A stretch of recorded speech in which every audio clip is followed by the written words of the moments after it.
button. It should be fine. Let's begin. So, hello everyone. Thank you and welcome to the CSEA Early Childhood Art Education Dialogue Series. Firstly, I would like to acknowledge that I am on the traditional ancestral unceded territory of Squamish and Twill-Wash Nation. Always I can't say this name. And located at North Vancouver, BC. And my name, some of you may know who I am, but many of you maybe don't know about me. So my name is Mitzi Chang, and I'm CSEA Director of Social Media, and just started making this group, Early Childhood Art Education group, since the end of last year.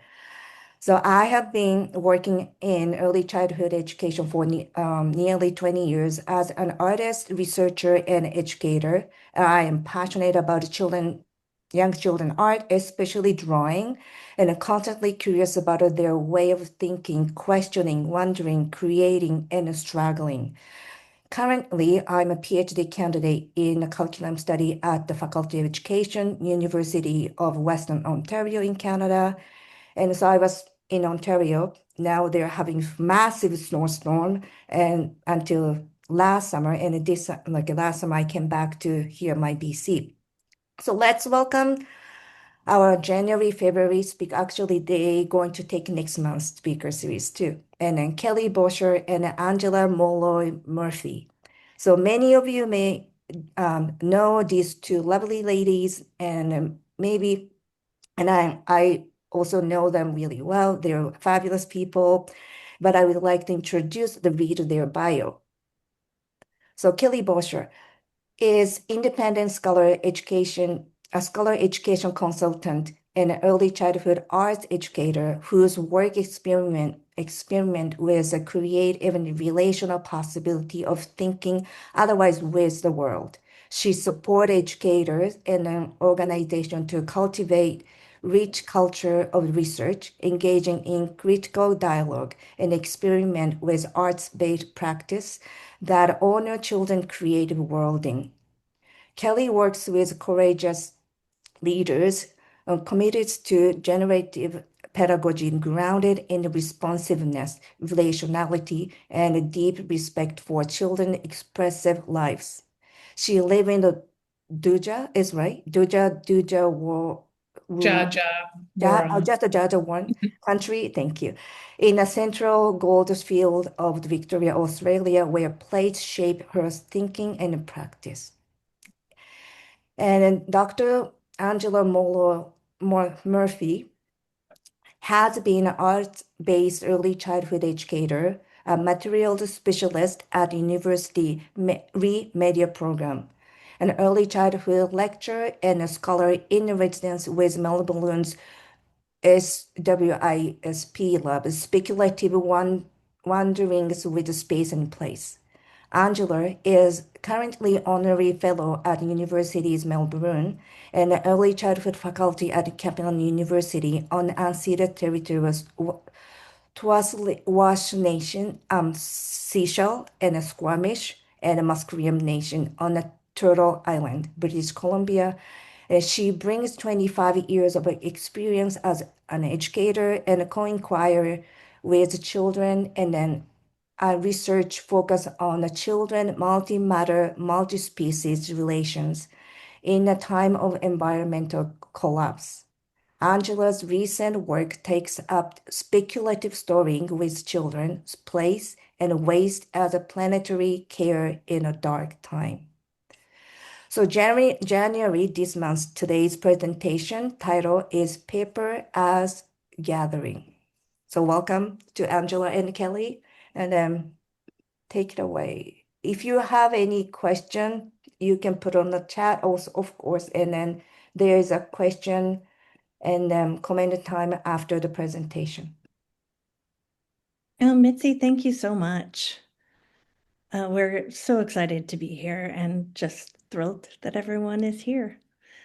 I'm coming to you today from the unceded territories of the Tsleil-Waututh, Seashell, Squamish, and Musqueam nations of Turtle Island, where I've recently migrated. And although I'm new to this place, there is a strong resonance with the west coast of the US Pacific Northwest, where I've lived and worked with children in place most of my life. And I am really excited to be here. So thank you all for taking the time. And today I'm actually feeling quite transnational because I've just arrived onto Palawa country in Lutruwita, Tasmania, Australia, where I'm currently visiting my family. And thank goodness for co-working spaces and Wi-Fi. Otherwise, it would have been very stressful. However, I live, work, and write on Dja Dja Wurrung country in Victoria, Australia, not in BC. I think it's 45 degrees Celsius today on country. And I think you're in snow, so huge contrasts. So I really acknowledge these countries with deep attention to place and the worlds I move through every day. And I also want to acknowledge that there is deep grief on Dja Dja Wurrung country now, as almost 3 weeks ago, 2.5 weeks ago, on the 9th of January, there was a catastrophic fire event in our area and it swept through a neighbouring town, razing about over 50 homes and destroying bushlands, farms, orchards, vineyards, and livestock, as well as native wildlife and ecosystems, including Lianganuk, which is a significant cultural site to Jara, and it's a mountain which is associated with men's cultural rights. So fire has swept across that whole mountain, and many fires are still burning. So today I'm actually thinking with these micro worlds, as my eyes and throat are still affected by the smoke inhalation. And Stacey, who's also on here, she's very much in this place as well on Dja Dja Wurrung country. And so these ash particles made up of the ecosystems that burned and now form a microbial landscape inside our bodies through our breathing in these ecosystems. So we are really excited to be in this space with you today. And as early childhood materials scholars, we actually met in 2017 at the RECE conference in Toronto. So it's really lovely to be speaking to you collectively in Canada. So that's really quite special. And while we've got our own materials practice and research backgrounds, we actually come to you today to share dialogue about the work and thinking we do collaboratively in these different settings and specifically in relation to paper. So just noting that we do have notes and we are sort of reading and riffing from them just to keep us on time. So in the interest of feminist citational ethics, we want to acknowledge some of the lineages that we draw on. We're deeply influenced by Sylvia Kind, Veronica Pacini-Ketchabah, and Laurie Kocher's thinking with material inquiry. The work of the Common Worlds Research Collective, Donna Haraway, and the through line of feminist new materialists and posthuman scholars such as Jane Bennett, Karen Barad, and so many more. Today we draw on Alexis Shotwell's Against Purity, Border Crossings from Reggio Emilia, Karen Malone, and Robin Wall-Kimmerer. Now, and my entry point into these concepts and this big theoretical thinking was in 2016 when I was introduced to the above-mentioned work of Sylvia, Veronica, and Laurie, which I'm sure almost all of you on here are very familiar with, via the Material Encounters project, and then the book.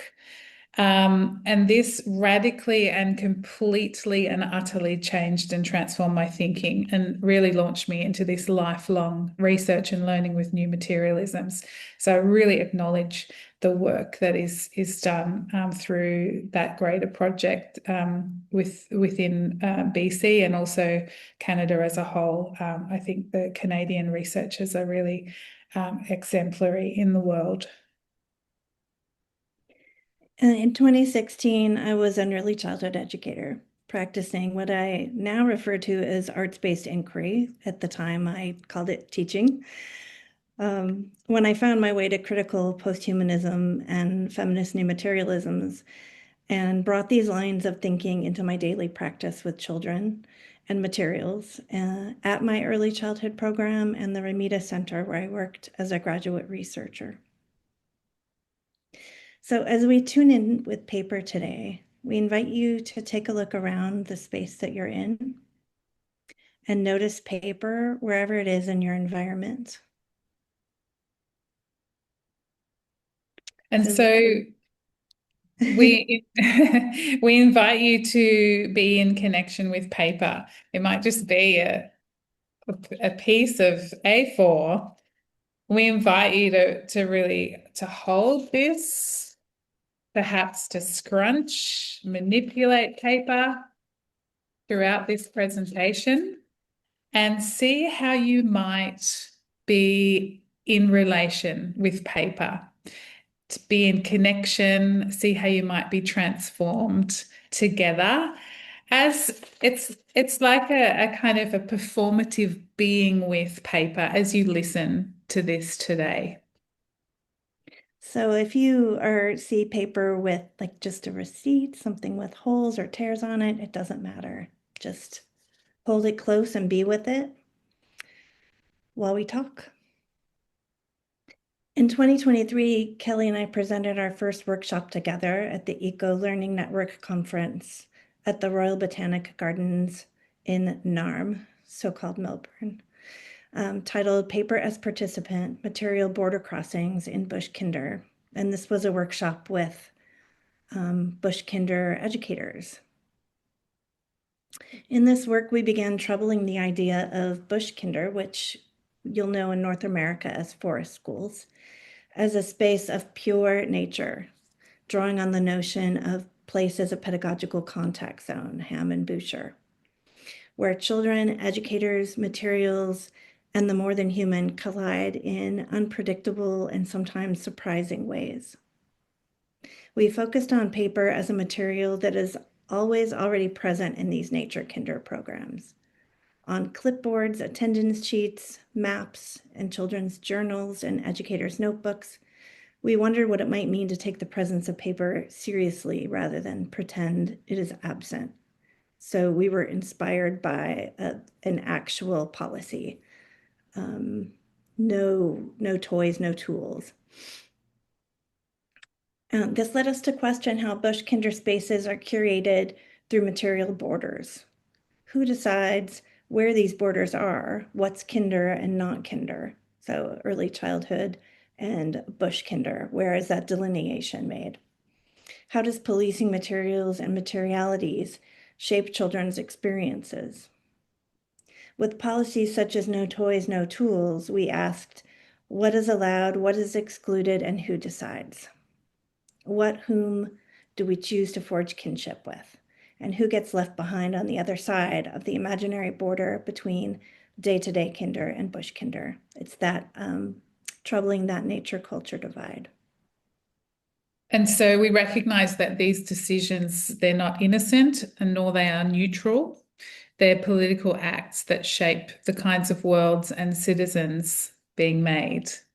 When materials are policed in the name of nature, we are also deciding which forms of culture, history, and relation are welcome and which are left behind. So here, paper becomes a really powerful border crosser, physically moving between kinder and bush and conceptually disrupting the fantasy that we can step into nature without bringing ourselves, our systems, and all of the entanglements. And just noting here that this workshop, it is in the Royal Botanic Gardens in Melbourne, so it is a very curated, colonised space. But we're also really trying to disrupt the thinking in bush kinder that, particularly in Australia, that these spaces need to be wild spaces to be a real bush experience for children. So that's a whole other story. And I know that Karen's listening today, and I'm sure Karen has a lot to say about that too. And so our attempt was and is to unsettle these dominant hierarchies of materials, which are fascinating in and of themselves.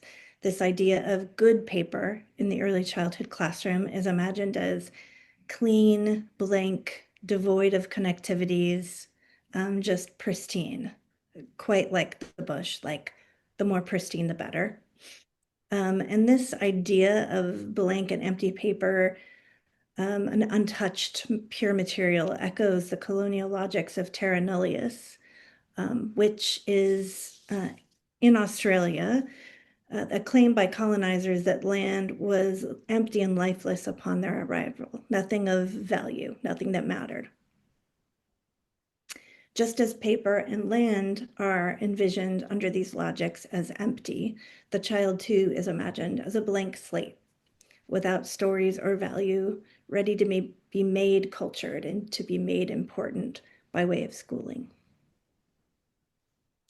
So the framing that centers the human and their mark on land, on paper, on child, discounts the collaborators, beings, atmospheres, legacies that we collaborate with at all times in lively contested assemblages where worlds are being made and unmade and negotiated with a host of more than human others. We know that paper and tree are kin. But in addition to trees, paper has entanglements with industry, labor, capital, ecologies. Not only does paper remember tree in a literal sense, is that paper plate? But paper is also deeply embedded in the materiality of place. For example, the region I'm in right now, in British Columbia, has strong connections to paper production. Paper mills have played a major role in the economies of the US Pacific Northwest and British Columbia. And today, paper manufacturing and distribution are under contention due to tariffs from the United States. So in thinking about this and preparing this, I thought back to my great-grandfather, who was a logger in Kelso, Washington. And due to the proximity of the Cowlitz and Columbia Rivers in Kelso Longview, it was a hub for two major companies, the Long Bell Lumber Company and the Longview Fire Company, which are still one of the biggest producers of craft paper in the US. So paper's shadow looms large in the colonial history of the region and has literally shaped the land, forest, and rivers of the area. And here, where I currently am in Lutruwita, Tasmania, which is the island at the bottom of the Australian continent, there is still widespread logging of old growth forests for wood and paper products. And the Tasmanian wood chip mills have been some of the biggest in the southern hemisphere, with mountains of wood chips on the port for export. And so this is very present in all of our places, I think. And so really, when we respond to bush kinder and like forest schools as places where paper is routinely used, like Angela said, in these administrative tasks for attendance sheets, documentation, etc., it really does throw this assumed purity of these spaces into question. And this is sort of what we're grappling with. We don't really have a lot of answers, or we're grappling, we're responding. And this also connects in with this concept of border crosser, so paper as crossing borders, and we do draw on the concept through the Reggio Emilia concept of border crossing. So it's sort of this way of disrupting the tidy delineation between kinder and bush. And just a word about the border crossing, the concept as it's used in Reggio Emilia. It came from an exhibit you may know in Reggio Emilia of the same name. The book was published in 2019. And so, as they do, it was no accident. their exhibit, they started working on it, and it was a concept they were thinking with in the different schools starting in 2016. Trump's first presidency, build the wall, all that. So it refers to the nature and digital technology transgressing their sanctioned spaces to be brought together in inquiry region-wide. But the subtext, of course, is a commentary on restrictions on migration that were emerging at the time. And we know how much farther that's gone now. So we don't take this topic or this concept lightly, but we do want to kind of draw it into the edges of our thinking, the ethical and pedagogical implications of this. So in early childhood settings, those of you that spend time in them, you'll know that paper is an important participant, and the children know it.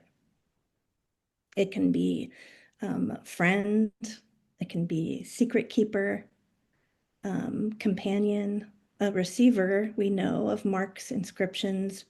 It can be creased and forever changed. It can be a communicator and tell you where it's been and reveal textures of place and more. One year we did an inquiry with my classroom community, and after lots of thinking about and touching and playing and ripping paper, we came up with 3 sort of categories having to do with our relationship with paper or paper in general. So first on the list is things we can do to paper. This is just a few of the things we came up with. The next one, I believe, is things paper can do on its own. Yes, many things. Paper has a life completely outside of us. And things paper can do with help. If we work together, collaborate with paper, there's other things that can happen. So in Australia, part of my teaching was done in Studio 5, and that was with educators and collage. And we saw the way that different kinds of paper, textures, histories, or just the look and feel of paper coming together can become more of the sum of its parts. And that's part of the thinking that we're doing across this work. And so the work that I have been doing with paper across the last 10 plus years, it's around paper as a material that comes into connection with bodies. So this notion of gesture and movement and how this activates a deeper inquiry with paper, obviously, and this draws very heavily from the material encounters work. And it's not about making something from acting upon paper, it's how paper might be moving us together across these spaces. And so paper has traveled with me across literal borders. I tend to do a lot of quite big installation type work with paper because paper is quite an accessible material in most places. And I think presenting materials en masse with children in these spaces activates transformation. And then what happens with bodies, what becomes in these spaces when paper is held for long periods of time, whether it's months, whether it's years, and then how these paper installations or rooms perhaps potentially transform. And when I cross literal borders internationally with paper, this is Copenhagen, and the paper travels with me from Australia, from the work I might do with children, and then it's proposed as like these sort of question points, entry points, and then children might inscribe paper with their own marks, and paper then becomes accented, I guess, throughout the world, and then paper is brought back to Australia, and then again it sort of adds to this material stream, and we tell stories together via inscriptions. So this sort of leads us into the main collaborative work that we've have done and are currently doing together.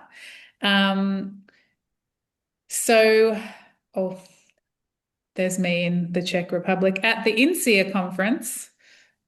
Sorry, my slides were the wrong way around there. But INSEA conference, the Czech Republic gathering beautiful marks from the town of Olomouc, which was just last year with Angela. And there was our beautiful workshop at Harvard University 2 years ago with Dr. Louisa Penfold, and we presented something similar to this around paper, and that was a really exciting to be in that space with graduate students and sharing this work. And you can see here on this table is paper that was brought from Australia with children's markings, some of the paper from this small project we're just about to talk to you in the next slides. So paper is crossing borders in multiple ways. And this, particularly this slide here, this paper was brought back with me into the classrooms when we returned, which was really quite exciting. So a collective project that we've been working on in the last few years is called Our Place, Our World, which is an ongoing collaborative mapping inquiry with kindergarten on Dja Dja Wurrung country in Bendigo. And the project began with this. The kindergarten had a long-held tradition of neighbourhood walks, and we were walking with local sites and paper. We went to construction sites, we activated the gallery spaces, and we were walking in connection with the built environment, with weather, with wind, with atmosphere, and around these, the local streets. So observing, children had lots of questions about certain things that they are seeing in their kindergarten spaces, and also then seeing outside in the so-called world beyond their gate, beyond the fence as that border. So we were crossing the borders through these walks. And so we also, this project has been about 3 years. So I was working with the team for a couple of years, and then in 2024, Angela came on board as a critical friend and pedagogical companion, which was a really exciting place to be. And then I've continued the project last year. So we had another local kindergarten that came into the project, and the kindergarten was they're basically on the same main street of Bendigo. One is right up one end and one kinder is right up the other end. So it's like we were traveling, questions were traveling to and fro between these kinders. And so children were really intrigued about whether the other children at the other kindergarten had the same things. So we mapped, we drew, we exchanged sheets of paper, we walked with different places, we had different experiences. And this collaboration emerged as a way of building relationships with place. And in this way, paper really is companion, participant, border crosser. Paper is gathering, is layering, storying, and really bringing together children with place and community. And this is an image from November, December last year, where some of the works were exhibited in one of the main buildings in the city, in the main windows. And this building was directly in this middle, in between each kindergarten on either side, either end of the street. So this really is about community, the presencing of these stories in the community spaces with children. I'm reminded, going off script, watch out, danger, danger. I'm reminded of that conversation that we had with the father outside the school in thinking of border crossings. He had grown up in Bendigo, but never been to the gallery, which is kind of a prominent, it's like in the heart of downtown. And he said because his child's work was in the gallery, that he felt he was welcome for the first time and went to it. And so that's when we say bringing together community, it's sort of a, an open phrase. It could mean anything, but I think that's the kind of thing that we're thinking about. So across these various contexts, we notice paper's capacity to gather, and that's why we're bringing this thought to you today that we can think about together. Paper collects traces, marks, and ideas, becoming a surface where worlds can be composed, layered, and reworked. It brings traces of its previous lives, both visible and invisible, into new compositions. And one of Kelly's main approaches with paper is to create what she calls paper grounds, large panels taped together from multiple discards gathered across sites and the life of a project. Very young children participate in the layering and taping of these panels. And when we piece together discarded scraps or children's drawings like this into larger works, paper supports this ongoing composition and a sort of shared storytelling. It has a potential to hold ideas, almost to care for ideas, and to remember them.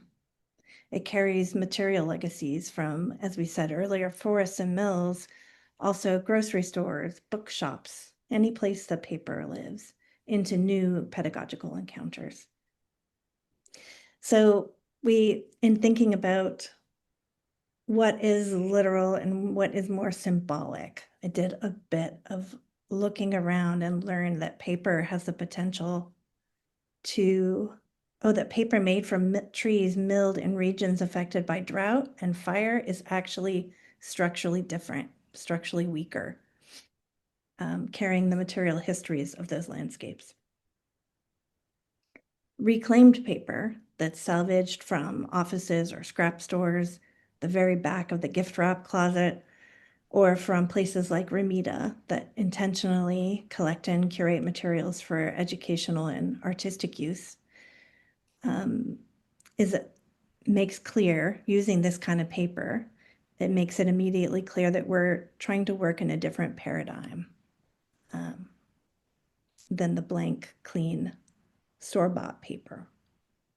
So whether in the large paper assemblages Kelly does with 3-year-olds or the living paper installations with early childhood educators, paper becomes a lively, embodied assemblage, gathering traces that are always more than the sum of their parts.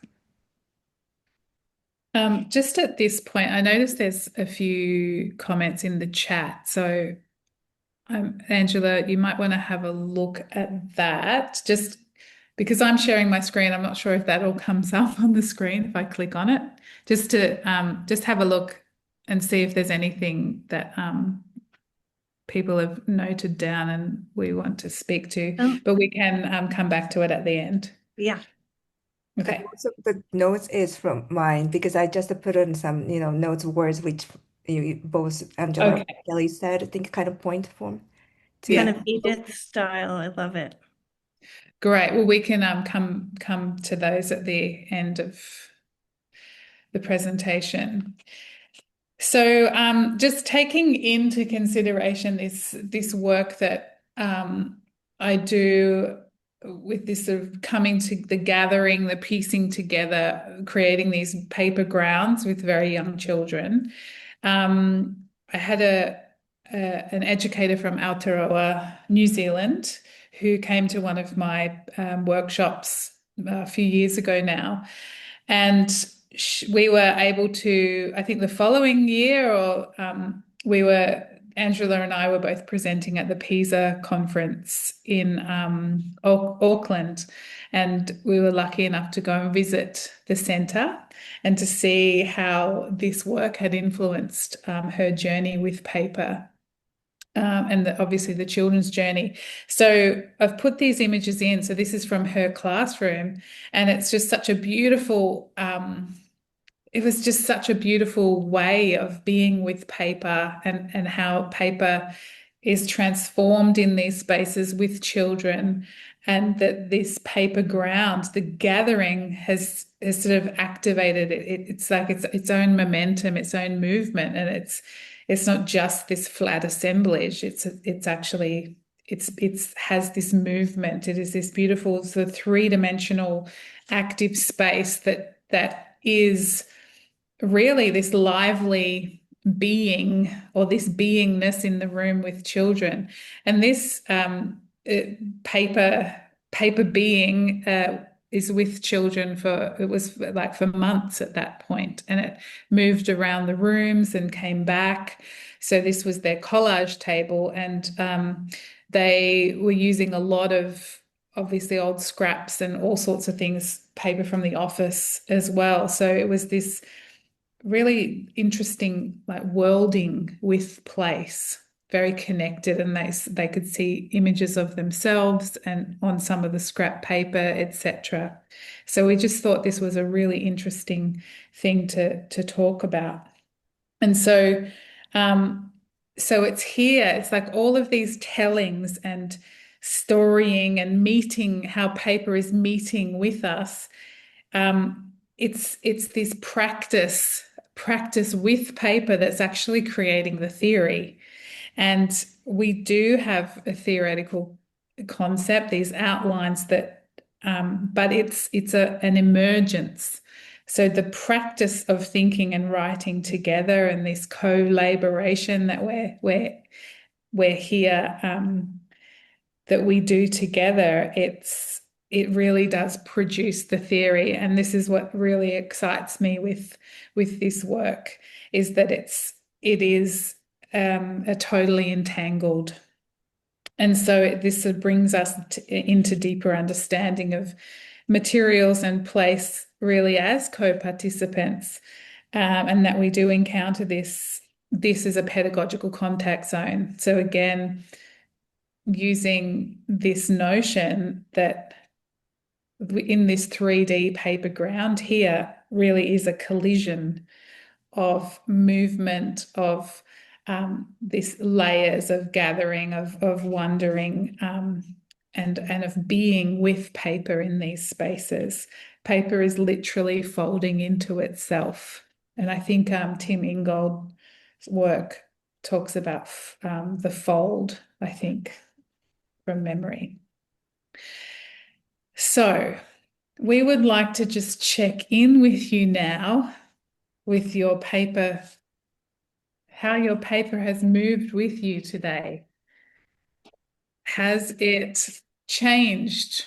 Has paper changed from when you were first scrunching? Maybe you'd like to open it out. Maybe you'd like to put your video on and just show us how paper might have changed, if you like. Mine hasn't much, because I still need to read from it. So does it seem different? Has paper asked you some other questions as it transforms into another state? And so in what way does it might seem otherwise? And so Ingold, 2007, he talks about that this is the liveliness that you sense is not actually the paper itself, but it's devised in the spaces between you and the material. And he sees the properties of materials as processual and relational.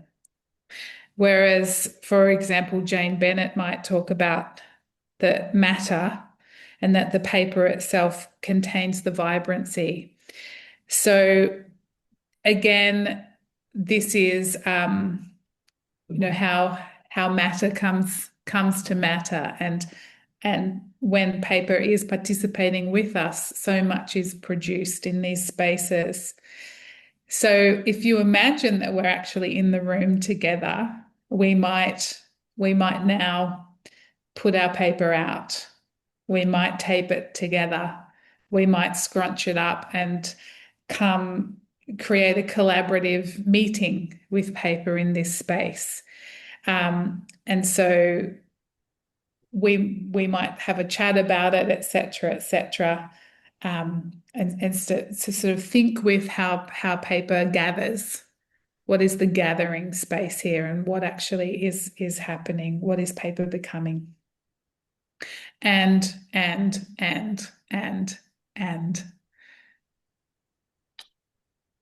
Mitzi said earlier in the notes, how does paper move us?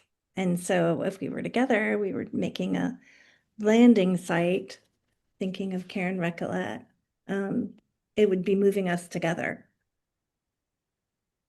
but not always.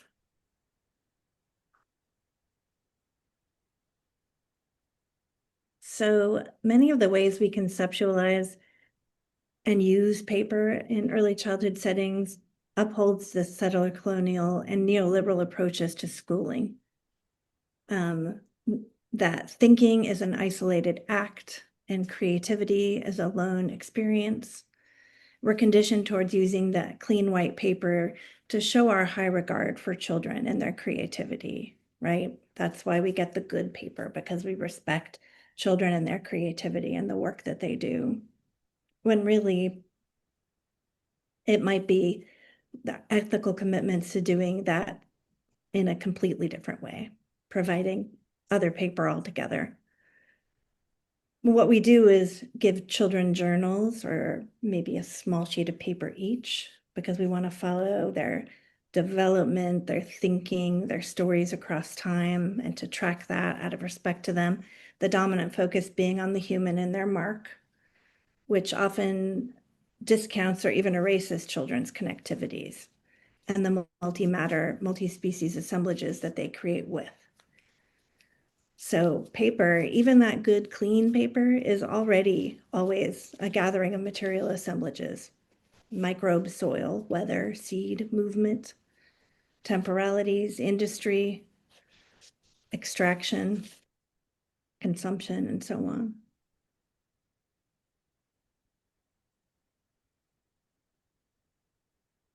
And so here we return to ash and to burnt worlds. And we leave you with this following image of local to me in Jaja Wurrung country, Australia, an artist whose name is John Walsley. And he works in and with the landscape with paper in multiple ways, but in this case, to gather marks and the inscriptions of place. And so here we see him taking very large sheets of paper out into a bushfire affected landscape.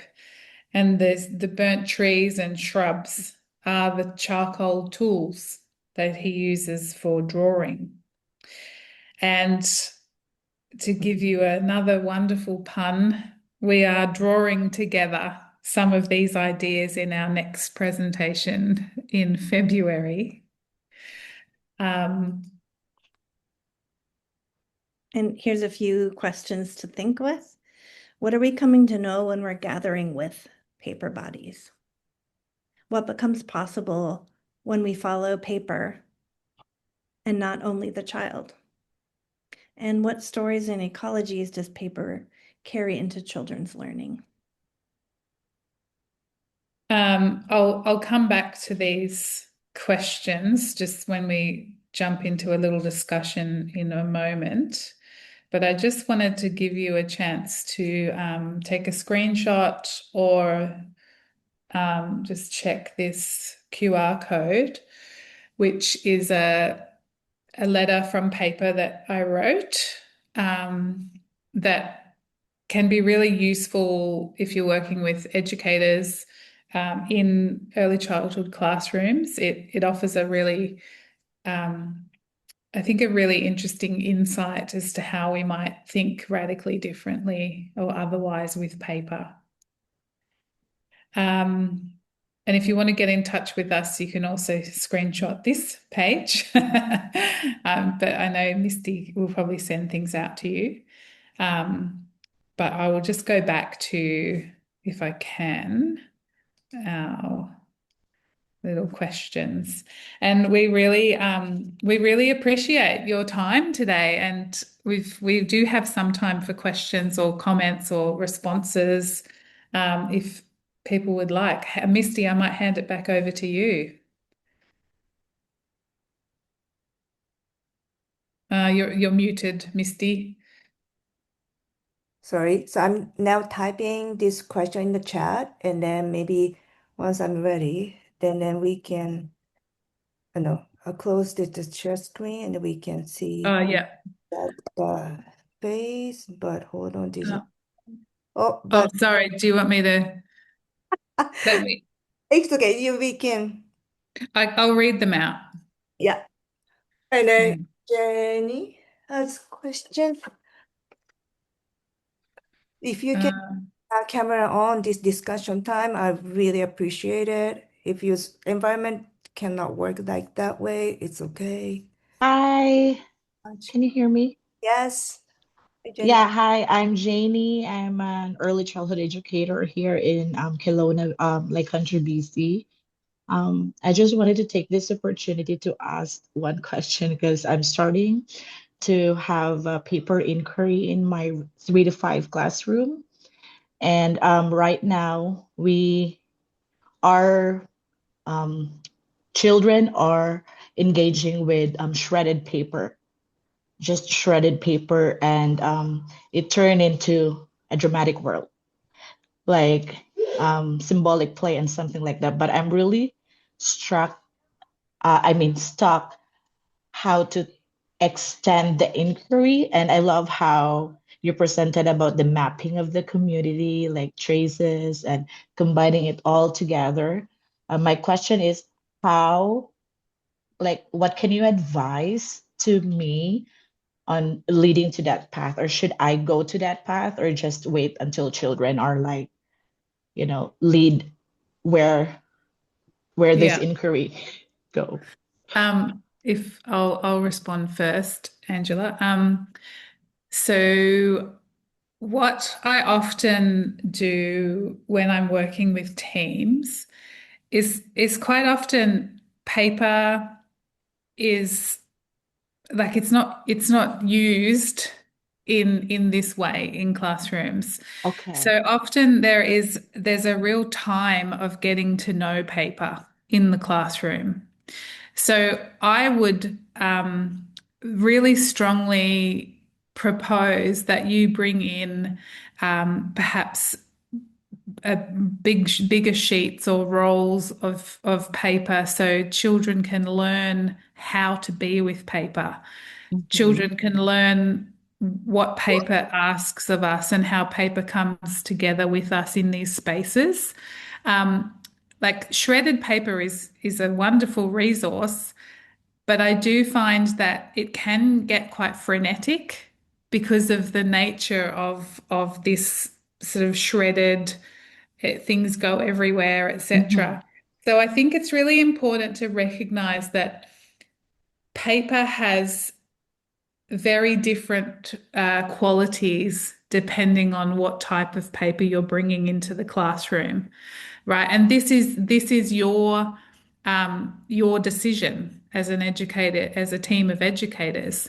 So an example of one of the early projects I did with a team, which some of the photos were from with the big rolls, is they had a sort of a delineated area where paper lived, and paper had a huge basket that paper could live in, and paper Mm. did get packed away at the end of the day.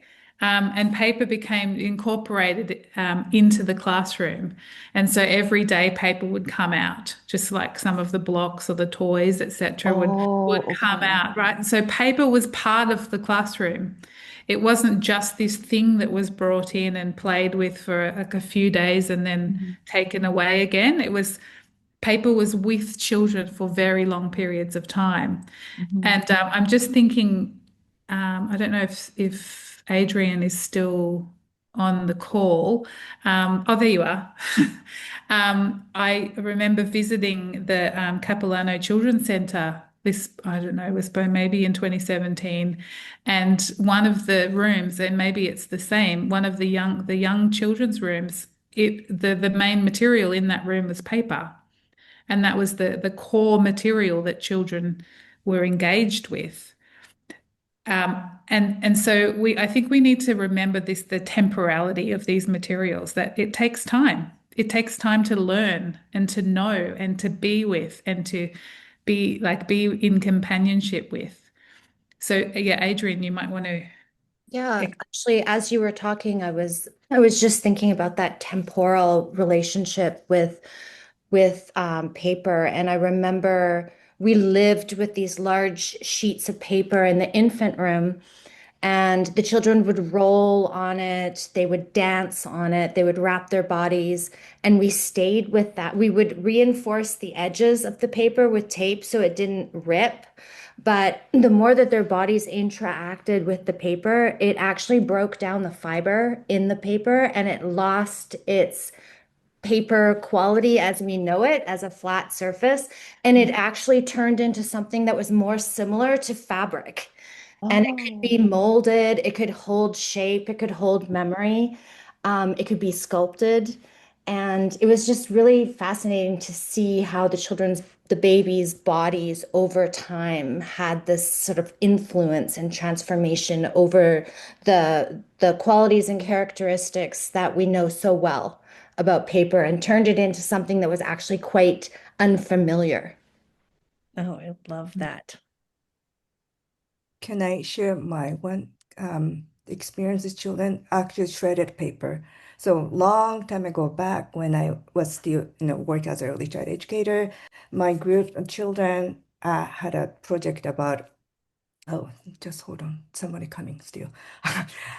Project about that the bird. And then we found I like from the office, our staff and I found that big, bag of the shredded paper from the office. We just, curiously brought it in. And then we didn't say anything. We didn't address what to do with the paper or something. But because we are on the middle of the bird project, and then the one of the child brought the big bag of the shredded paper outside, spread it in a sandbox, and then they build it with sand and the paper. They made it the bird nest. It was really interesting. Oh, and in other ways to say, some people really upset because they made a mess, huge mess in the sandbox. We couldn't clean up. Sand and the shredded paper together, impossible to clean up.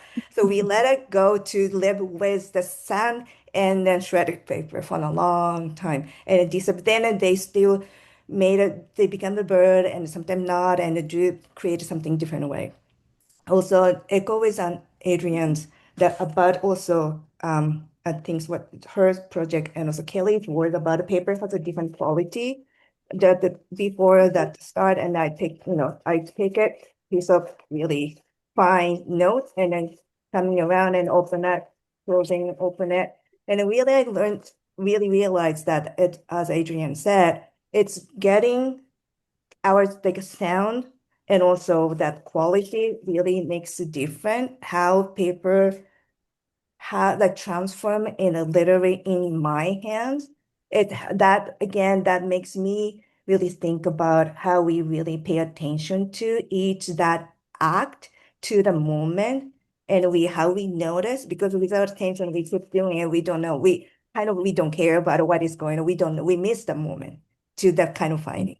Oh, pay Well, and attention. also how paper calls us into connection, right? I think Deborah Bird-Rose, but also what paper wants us to do, whatever your question was in the chat, Mitzi.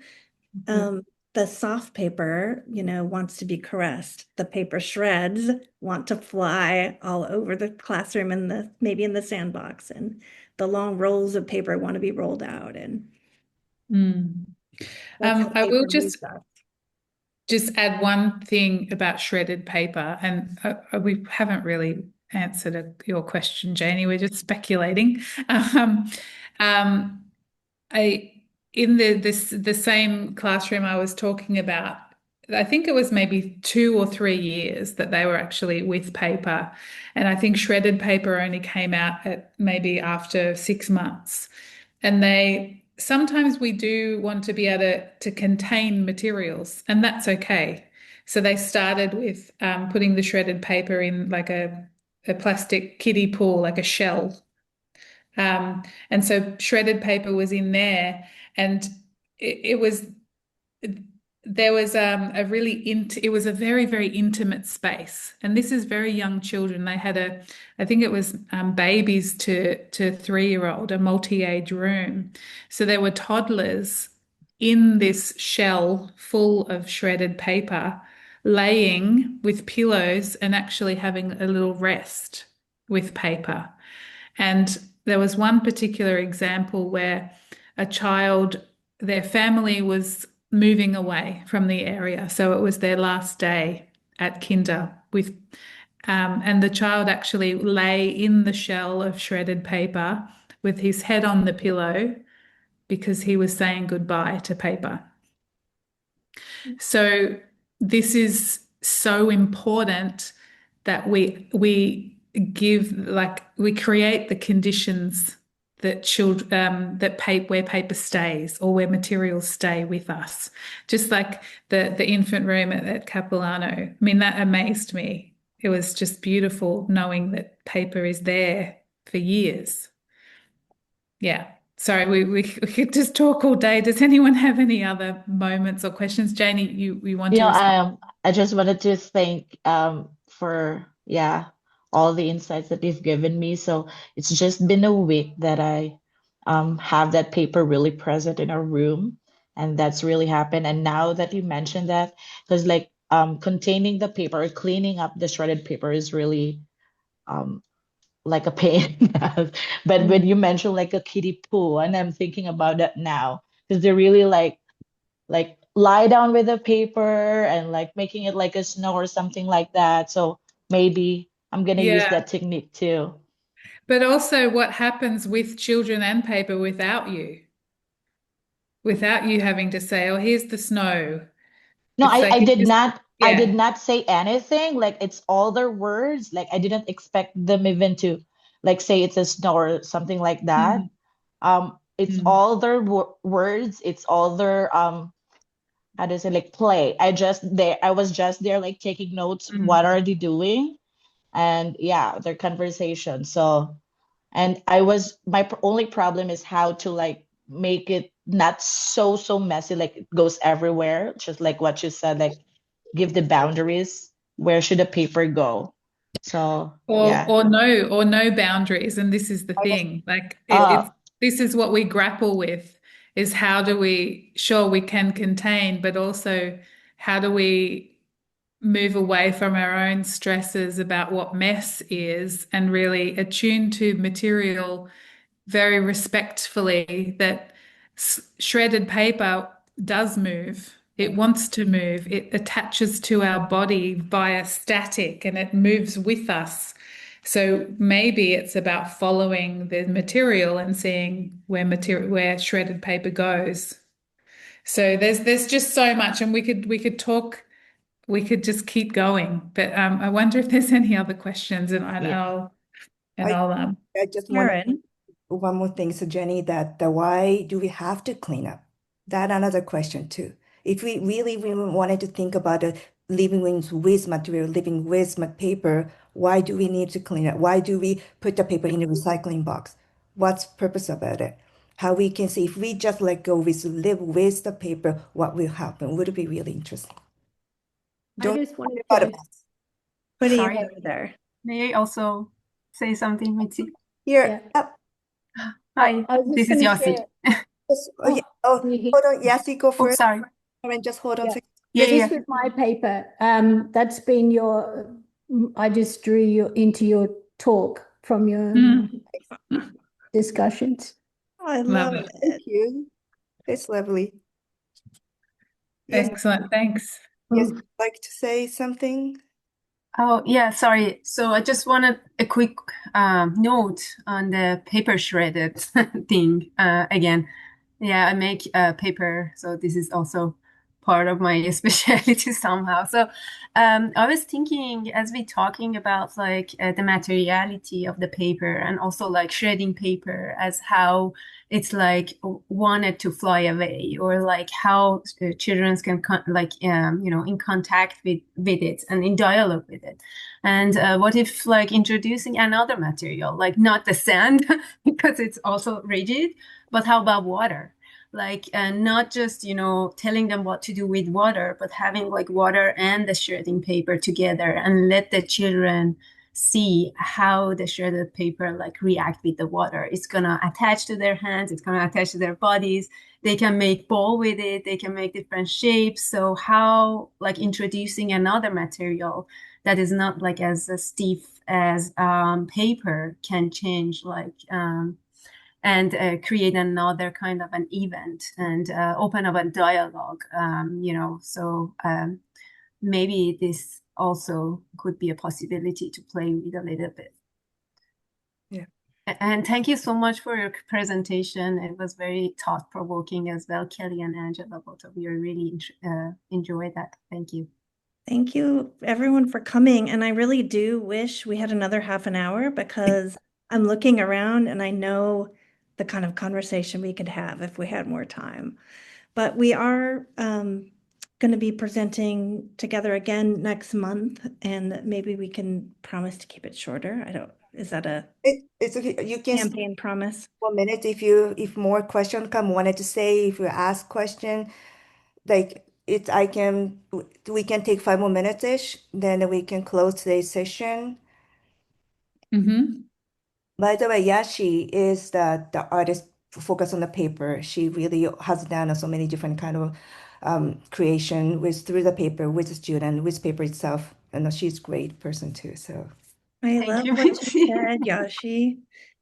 I was thinking about bringing in someone else, like it's a party, inviting water to the party with the paper shreds, and then also in what you said, I was thinking of the question of how we live well together in the classroom, in the playground, like, and that kind of also speaks to what Mitzi was saying. Like maybe it is okay for paper to just go all over the big round rug in the middle of the room, and that's really not going to actually affect the way we live together in this space. Or maybe it's a real bummer to go out to the sandbox and see it everywhere, and you can't make a proper anything because paper's in the way. And I know it's asking a lot of spaces and other educators, but if people can reach a balance where decisions like that are made with the children about what we want our space to be like and how we want materials